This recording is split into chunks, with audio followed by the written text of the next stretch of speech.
اپنا تاج دوسرے کے سر پہ رکھنا، یہ تھی وہ بڑی وجہ جس کے لیے صحابہ کو عظمت ملی۔ حقیقت یہ ہے کہ دنیا میں لوگ یہ سوچ لیتے ہیں کہ جب تک میرے سر پہ تاج رہے گا میں باعزت ہوں، اور یہ نہیں پتا کہ وہ تاج بعض دفعہ ایک باریک سے بال میں لٹکی ہوئی تلوار کے نیچے ہوتا ہے۔ ایک جگہ کہانی پڑھی تھی کہ ایک شخص کو بادشاہ بننے کا بہت شوق تھا اور اس نے خواہش کا اظہار بھی کیا۔ بادشاہ نے کہا کہ بننا چاہتے ہو، چلو شوق ہی ہے نا تمہارا، پورا کر دوں، آ جاؤ، تم ایک دن میرے تخت پہ میری جگہ بیٹھ جانا۔ خیر کیا خوشی ہوئی ہوگی، ہم سب جانتے ہیں بادشاہ بننے کا خواب تو بچپن سے ہی ہوتا ہے، بڑا بننے کا۔ وہ شخص شاہی لباس پہ ناپنو کے اس کو ادھر بھیجا گیا، بڑا خوش تھا کہ آج تو عزت ملی ہے، یہ تو کبھی دیکھی نہیں، یہ تو کپڑے کبھی دیکھے سنے نہیں تھے جو مجھے مل گئے۔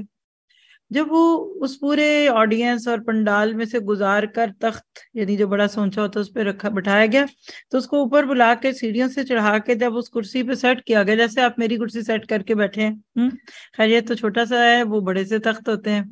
تو جب وہ سیٹ ہوا نا تو بڑا خوش مطمئن، کیونکہ شروع میں یہ چیزیں بڑی پیاری لگ رہی ہوتی ہیں، اس کے ایک دم اس کی نظر اوپر گئی تو ایک دم اس کا رنگ اڑ گیا۔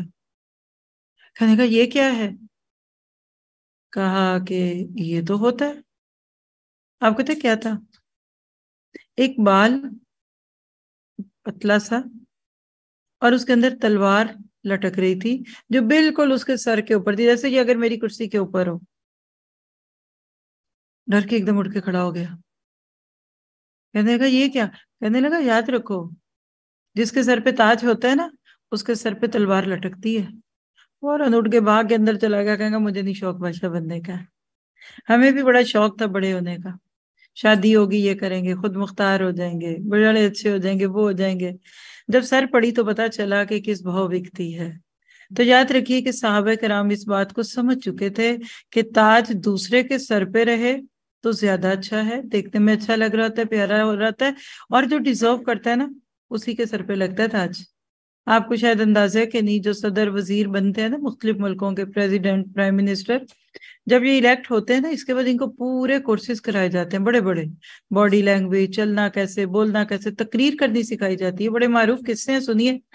صدر پتہ نہیں کون سا تھا، امریکہ کا بش تھا یا کون تھا، تو یعنی ان کچھ لوگوں میں پبلک اسپیکنگ پاور نہیں ہوتی، they are not people person, ان کو زبردستی پھر سکھا کے سائیکاٹرسٹوں کے پاس پھر چل کے دکھاؤ، بول کے دکھاؤ، ڈریس ڈیزائنرز آتے ہیں، ان کی ٹائی کیسے سیٹ ہوگی، کپڑے کیسے سیٹ ہوں گے، ان کو لا کے پھر بٹھاتے ہیں۔ اور جب لوگ ان کو ایسا دیکھتے ہیں سوچتے ہیں پیدا ہی ایسے ہوئے تھے۔ یہ کانٹوں کا سفر ہے۔